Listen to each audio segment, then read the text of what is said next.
Adam Sandler's been making movies for over 2 decades, so it's inevitable that some of his former co-stars are no longer with us. Here are some of the most memorable.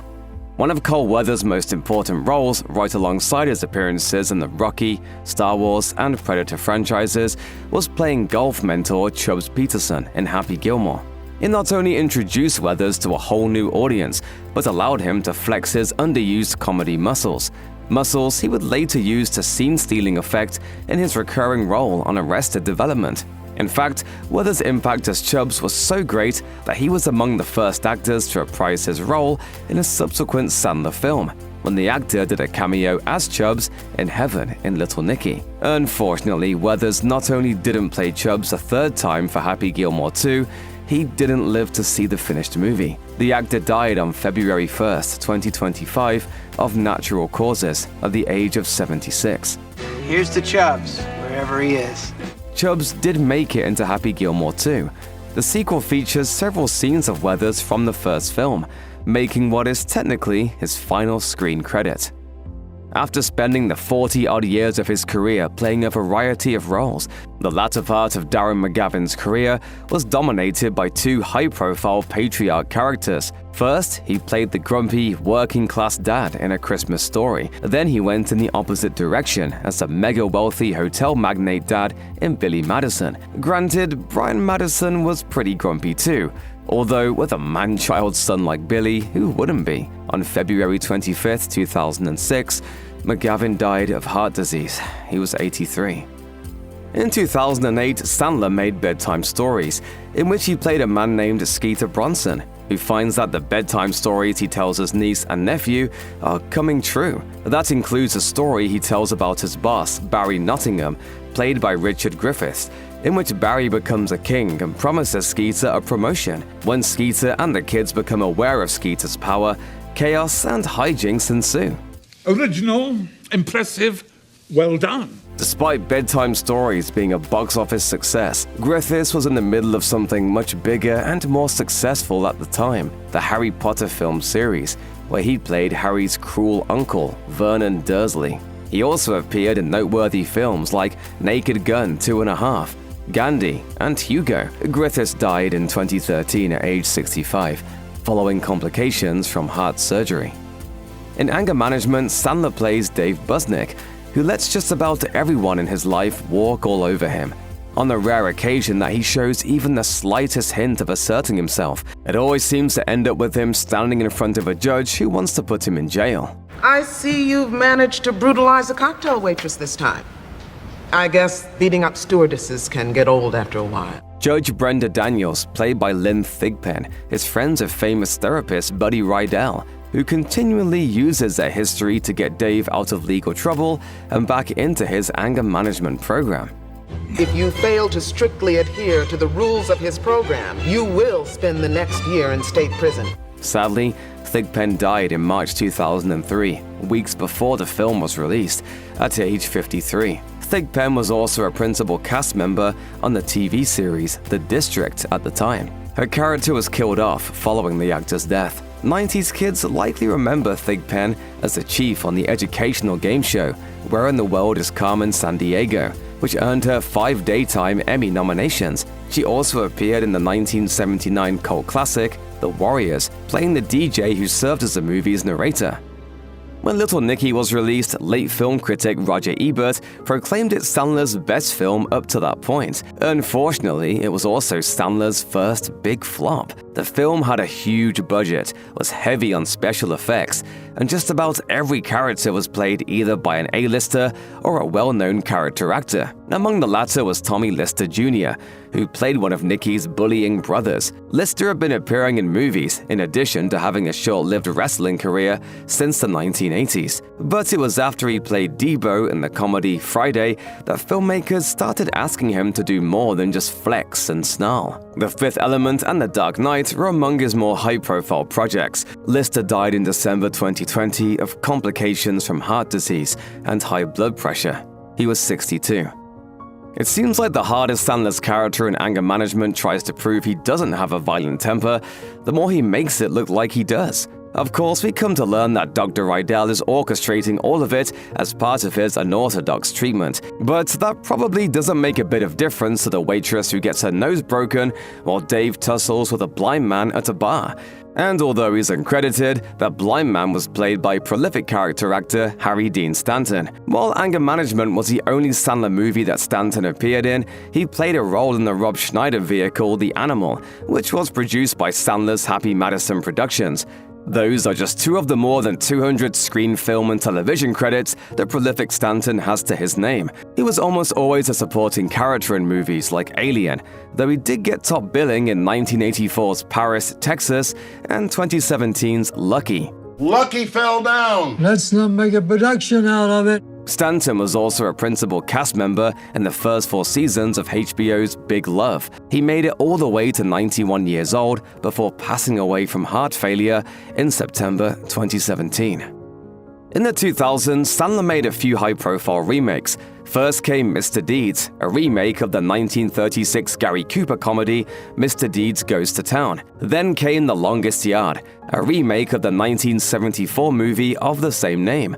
The latter was extremely faithful to the original, even bringing back original star Burt Reynolds to play a role. And like the first film, the remake also filled out the cast with a mix of A-listers, actual football players, and prolific character actors. One such character actor was Steve Reevis, who played Billy Babyface Bob Rainwater. The joke was that Billy was one of the play-by-play commentators, but almost never spoke. Criminals are people too, Chris. Now give me your wallet. Reevis had previously played Shep Proudfoot in the film Fargo and appeared in the desert dream sequence in The Doors. Reevis passed away of undisclosed causes in December 2017 at the age of 55. Sometimes comic actors surprise us with a serious role, something Sandler has done multiple times throughout his career. But while most of his dramatic roles still have elements of comedy in them, there was one with almost no laughs at all, 2007's Reign Over Me. It was arguably his only straight drama until Uncut Gems, 12 years later. Reign Over Me was among the first batch of films to confront the aftermath of September 11th, with Sandler playing a man whose wife and daughters died during the attacks. When his mental health struggles land him in legal trouble, one of the people who defends him against court-ordered commitment to a psychiatric facility is his late wife's mother, played by Melinda Dillon. Dillon's most well-known role is arguably that of Mrs. Parker, the mother from A Christmas Story, where she played the wife of Darren McGavin from Billy Madison. She also appeared in Harry and the Hendersons, Close Encounters of the Third Kind, The Muppet Movie, and the 1990 Captain America film, which also featured McGavin. Reign Over Me would mark her final film credit before she stepped away from acting to lead a mostly private life until her death in 2023 at age 83. When the long-awaited Happy Gilmore 2 finally arrived in July 2025, there was a mixed bag of characters who did and didn't return from the original. One glaring omission was Donald Floyd, played by Joe Flaherty, the heckler hired by Shooter McGavin to goad Happy into losing his cool, leading to the shouting of "Jackass" anytime Happy is about to tee off. Donald later drives a car into both Happy and a TV tower, nearly costing Gilmore the tour championship. You're gonna need a blanket and suntan lotion, because you're never gonna get off that beach. There was a good reason why Donald wasn't in Happy Gilmore 2. The sequel didn't begin filming until September 2024, and Flaherty passed away 5 months prior, in April, at the age of 82. Other than Happy Gilmore, Flaherty was famous for being a cast member of the sketch comedy show SCTV and playing the dad on Freaks and Geeks. Many of his final screen credits were voice roles, including Clone High, Family Guy, and American Dad. Sandler seems to enjoy working with the Arquette family. Not only did Alexis Arquette play George in The Wedding Singer, but both Patricia Arquette and Louis Arquette appeared in Little Nicky. Patricia played Nicky's love interest, Valerie, one of the long line of women in Sandler's movies with the initials VV. Meanwhile, Louis Arquette plays a cardinal who's possessed by one of the devil's children and encourages his congregation to do all kinds of bad things. The Lord sure did say a lot of hibbity, jibbity, bibbity, swibbity. Louis was a father of not only Patricia and Alexis, but also actors David and Rosanna Arquette. but he was a prolific actor himself, with nearly 150 screen credits to his name. He was a principal cast member of The Waltons for several seasons, and appeared in the films Waiting for Guffman, Scream 2, Tango and Cash, and The China Syndrome. Lewis was also a voice actor who was heard in numerous animated projects and video games. Arquette died of heart failure in 2001 at the age of 65, making his Little Nicky role one of his final performances. When it comes to the best and worst Sandler movies, Pixels lives somewhere in the middle of the pack.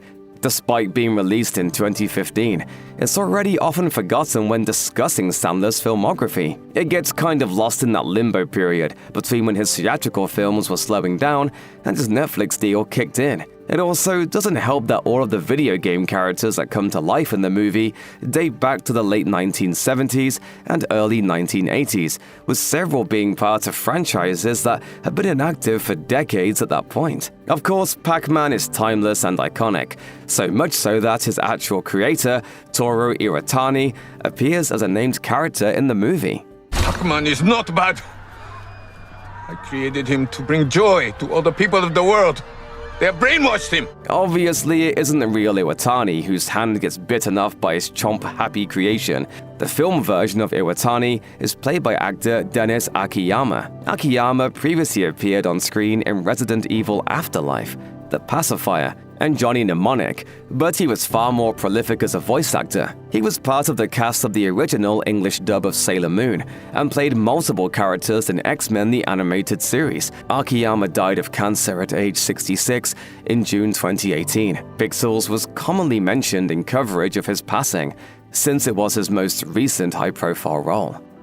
The 2021 death of Norm Macdonald at 61 years old was a shock to everyone, as the actor hadn't publicly disclosed that he had cancer. He didn't want his illness to become the focal point of his relationship with his fans. Well, it is finally official. Murder is legal in the state of California. And while much of that relationship came via Macdonald's stint on Saturday Night Live and his various comedy specials and talk show appearances, he was also a common fixture as a character actor, often appearing in the films of his friends, which included Sandler. Macdonald's biggest role in a Sandler film was in Billy Madison, where he played Frank, one of Billy's buddies who seems to perpetually be sleeping over. But Macdonald also appeared in Grown Ups, Jack and Jill, Funny People, and The Ridiculous Six, not to mention a number of other Happy Madison-produced films. Of course, Macdonald did plenty of non-Sandler adjacent movies as well, including Dirty Work, which he co-wrote.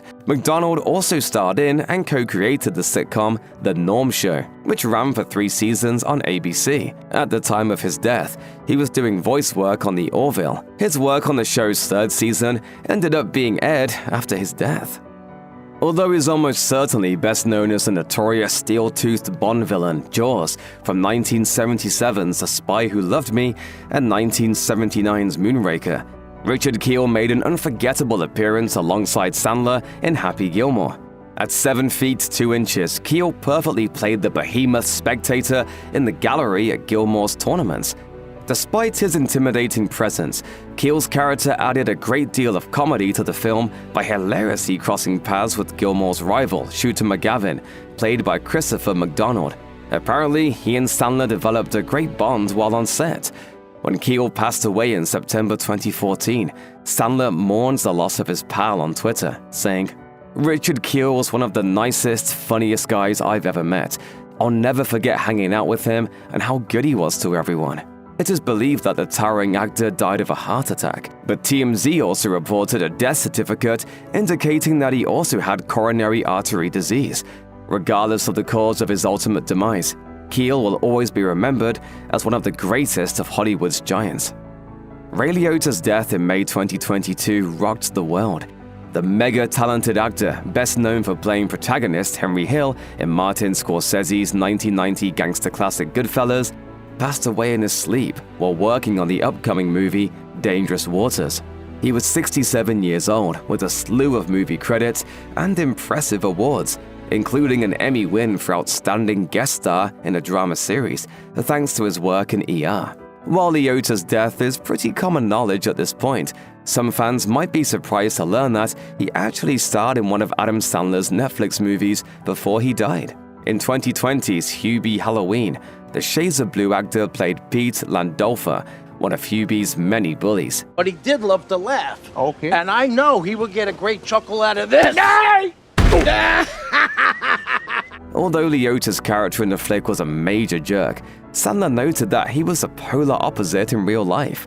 After the actor's death, Sandler took to Twitter to memorialize his friend. He expressed appreciation for Liotta's acting, as well as his parenting and sense of humor. It seems the on-screen tough guy was quite the Renaissance man. One could argue that some of Sandler's best works are the romantic comedies he stars in alongside Drew Barrymore. 1998's The Wedding Singer, 2004's 50 First Dates, and 2014's Blended are all heartwarming and hilarious films where the stars bring out the best in each other. Notably, Barrymore and Sandler were almost always joined by another actor when they teamed up for these movies, Alexis Arquette. Arquette was a talented character actor and a major transgender activist who transitioned into a woman in 2004. Sadly, she passed away in late 2016 after suffering a heart attack while also stricken with AIDS. In their statement about her death, her siblings Patricia, Rosanna, Richmond, and David Arquette praised her for living her truth, saying, "Despite the fact that there are few parts for trans actors, she refused to play roles that were demeaning or stereotypical. She was a vanguard in the fight for understanding and acceptance for all trans people." Arquette's final appearance in a feature film before she died was actually Blended, wherein she had a brief cameo as Georgina Stitzer, an homage to the character she played in The Wedding Singer. In both movies, she played a Boy George impersonator, and she actually did it so well, George himself tweeted that she was, quote, "another bright light gone out far too soon" when he learned of her passing. While losing someone always hurts, there's arguably nothing worse than losing someone who still has a whole life ahead of them. That's precisely what happened to Disney Channel breakout star Cameron Boyce, who in 2019 died of sudden unexpected death and epilepsy at the young age of 20. Boyce was probably best known for his roles in Disney TV shows like Descendants and Jessie, but he also starred as Adam Sandler's son, Keithy, in the highly lucrative Grown Ups franchise. When speaking to Young Hollywood, the teenager star admitted that Sandler was one of the first people he felt starstruck by. Boyce noted that when he first met Sandler, the older actor's trademark immature jokes were right up his alley. I knew of him very well. A 9-year-old likes their fart jokes, so he's good at those.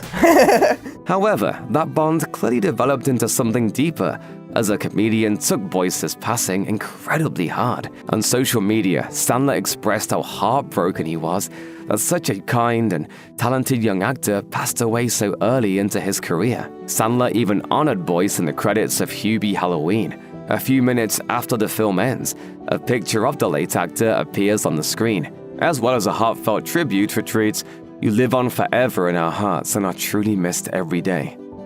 It's possible that Adam Sandler has worked with more top-notch comedians than anyone else in Hollywood history. However, during the most touching song of his uniquely musical Netflix special, 100% Fresh, he poignantly sings that he considers Chris Farley the funniest person he's ever worked with. Farley and the Sandman were incredibly close buddies.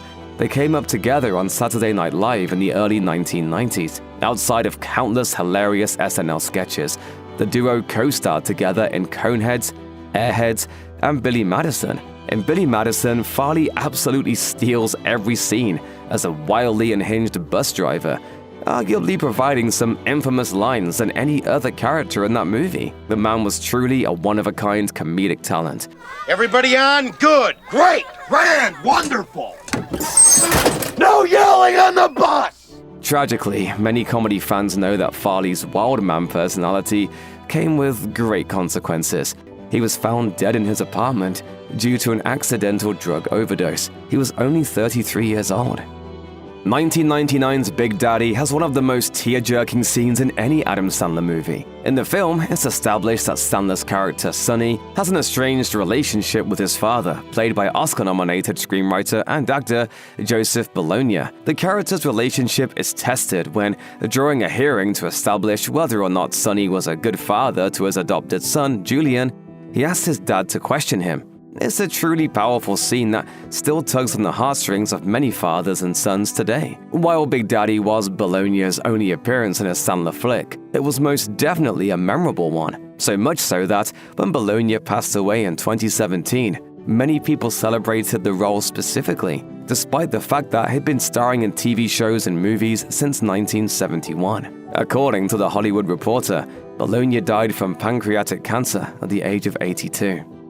If you watched any sitcoms in the 1990s, there's a good chance you saw Mary Pat Gleason in action. The talented actress was seemingly everywhere during that era, appearing in huge shows like Saved by the Bell, Friends, and Will and Grace. She also starred in a plethora of movies throughout her lengthy career, ranging from teenage rom-coms like 2004's A Cinderella Story to historic dramas like 1996's The Crucible. Although she had great range, Gleason's forte was in the world of comedy. She just had a natural ability to make people laugh, and she didn't need a big part to do so. For example, in the 2 Adam Sandler movies she popped up in, 2007's I Now Pronounce You Chuck and Larry and 2014's Blended, Gleason's lines were very limited.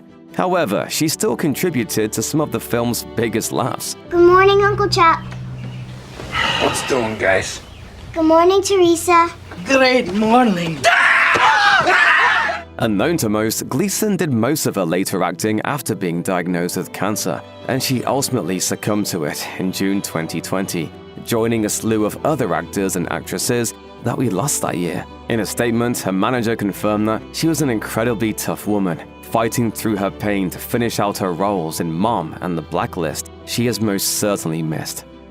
In early 2021, the world was rocked with the news that Cloris Leachman, treasured actress and comedian, had passed away due to natural causes. Over the course of the Oscar-winning star's 70-year career, Leachman earned more than 280 film and TV credits. In the process, she performed alongside some of Hollywood's most elite celebrities, including Gene Wilder to Paul Newman. Another one of Leachman's reputable co-stars was Adam Sandler. It's easy to forget that the young Frankenstein actress actually popped up in not one, but 2 of the Sandman's movies. In 2004's moody romantic drama Spanglish, Leachman played Evelyn, Sandler's alcoholic mother-in-law. 1 year later, she took on a small but quite hilarious role in 2005's remake of The Longest Yard, wherein she played the warden's assistant with an especially aggressive crush on Sandler's character, Paul Crewe. The pair had a natural chemistry that apparently extended even after the cameras stopped rolling. When Sandler learned of Leachman's passing, he tweeted a memorial to her, which said, "Cloris Leachman, a true legend, one of the funniest of all time, and such a great lady. Loved her. Will be missed terribly." That's quite high praise coming from someone who has made movies with so many A-list comedians throughout his career.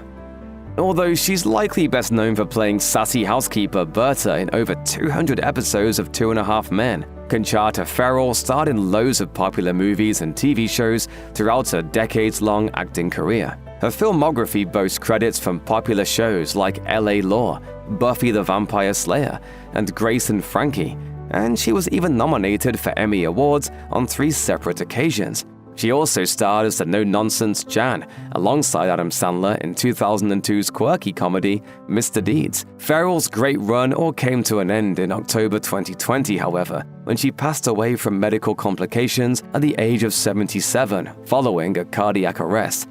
Some of her old co-stars and celebrity friends took to social media to express their sympathy over the terrible news, including 2.5 Men stars Charlie Sheen and John Cryer. Sandler himself even posted a tweet celebrating the actress and extending his condolences to her family.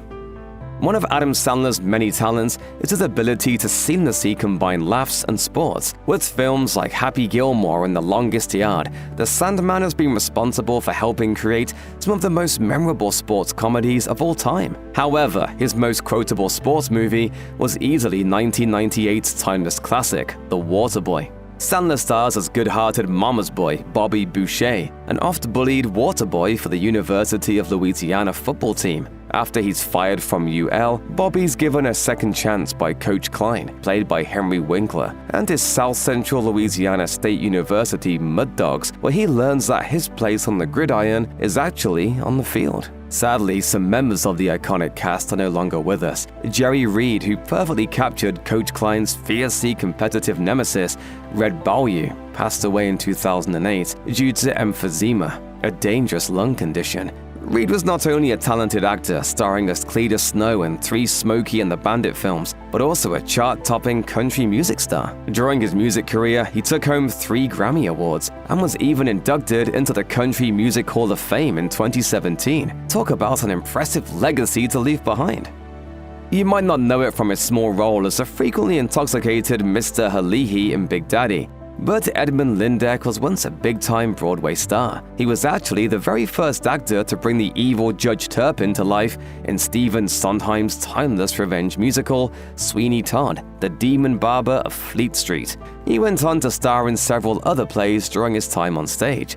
While Broadway was clearly his forte, Lyndeck did dip his toes into film and television. He popped up in small roles in Disney's Enchanted and the raunchy teen comedy Road Trip.